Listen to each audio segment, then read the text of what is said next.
It's very important to the process of understanding Google Cloud and passing the certification exam that you go through the question and attempt answering it yourself first. So pause the video, work through the question. We'll catch up in just a little while and I'll show you how I do it. In this project requirement, you have a Spark application that writes data to cloud storage in Parquet format. You schedule the application to run daily using Dataproc Spark operator and Apache Airflow DAG by Cloud Composer. You want to add tasks to the DAG to make the data available to BigQuery users. You want to maximize query speed and configure partitioning and clustering on the table. What should you do? Now, this is a topic that I'm not very competent in. I haven't done a lot of Cloud Composer or Apache Airflow. And it is almost certain that if I got this question in the exam, I would get it wrong. Just know that given the huge amount of topics that we need to study, it's almost impossible to get to understand every single operator, say within Airflow, or any of the other details for all the other technologies. Even if you get a question like this, see if you can do the best with what you have. And if you cannot, say move on. Now, some of you already know this, so this shouldn't be difficult for you. But for a person like me, this is very difficult, right? And these are about specific operators and how they behave. And there's almost no chance that even if I worked on Cloud Composer, I would have remembered exactly what these operators do. So with that disclaimer, and just letting you know that I did not know the answer to this immediately, I had to go do some research. Right? With that, I will continue. So the key parts of this question that we have in the requirements is that this is a Spark application and it writes data to cloud storage in the Parquet format. Right? So the existing job uses Spark. Now we need to add an additional edge to that graph, to the directed as cyclic graph on Apache Airflow or Cloud Composer to have some other task. So whatever the solution we choose obviously has to integrate with Cloud Composer and Apache Airflow. Now the requirement is that we have to add a task to the DAG to make the data available to BigQuery users. So we have to take this Parquet file which is on cloud storage and run it through the through Cloud Composer to ensure that it gets into BigQuery. And when getting into BigQuery, we should be able to configure the partitioning and clustering on the BigQuery table, which of course gives it more speed, given that you'll be dealing with lesser data in a partition as opposed to an entered table. It will increase the performance of the queries. So our task should pick up this Parquet file from cloud storage, put into BigQuery, and while putting it into BigQuery, also configured to go into a partition and cluster. With that understanding, let's look at the options. Option A suggests use bash operator to call BQ insert.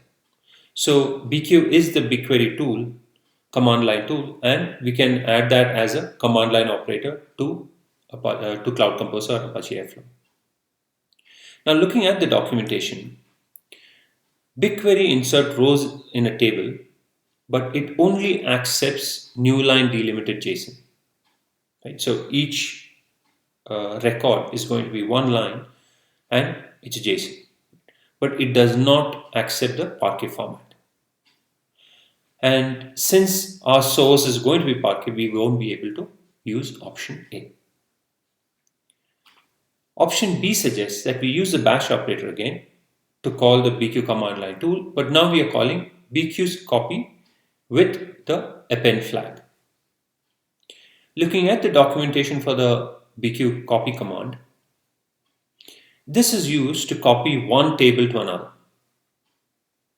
But that's not what we want in this requirement. Here we want to be able to insert data as part of the pipeline. So the BQ copy command also will not work for us, and we have to reject option B.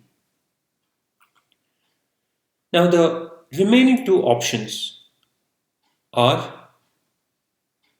very close together. I mean, in my opinion, because I don't know it very well. Okay, so the key part is which operator you use. Option C suggests use Google Cloud Storage to BigQuery operator. Right? With the options, and the options are similar for option D also, which says use BigQuery create external table operator.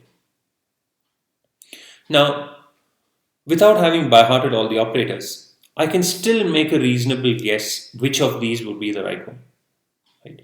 Luckily, a lot of these are on Google Cloud, especially in some of their related technologies. The names are pretty good. Right? The way the nomenclature, the way they've named these, what do you call these entities, whatever they are, whether it's the name of the product or name of the operator in this case, they give a clue to what it does. So even without knowing anything else, I think I can make a guess.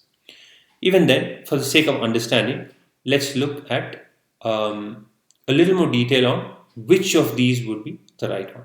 As I said, I'm not 100% sure, right? So both of these are reasonable, though I have a reasonable guess because of the way it is named that it's probably option C. But let's go study that and see if it is actually that. Looking at the documentation, the Google Cloud Storage to BigQuery operator is to execute a BigQuery load job. And it seems to indicate that this would be the right thing to use. You've got from Google Cloud Storage, which is where the Parquet file is, we are taking that and putting that into BigQuery. Yeah. To that, of course, as we saw in the option, we also can say that the source format is Parquet. Okay, so that is also possible. The other one, BigQuery create external table operator, the document says that it's to create a new external table in the dataset with the data in Google Cloud Storage. So this seems to create a new table, right? And it's not inserting to an existing table. Therefore, C would be correct because it is loading this thing and it is also able to set partitioning and clustering, right? And D is not correct because it is creating an extra table, an external table, and that does not satisfy the requirement that we have for partition clustering, which will maximize the query speed. Given that, the right option that we would choose will be option C, to use Google Cloud Storage to BigQuery operator. If you're interested in picking up loads more learning on Google Cloud, go ahead and subscribe right away.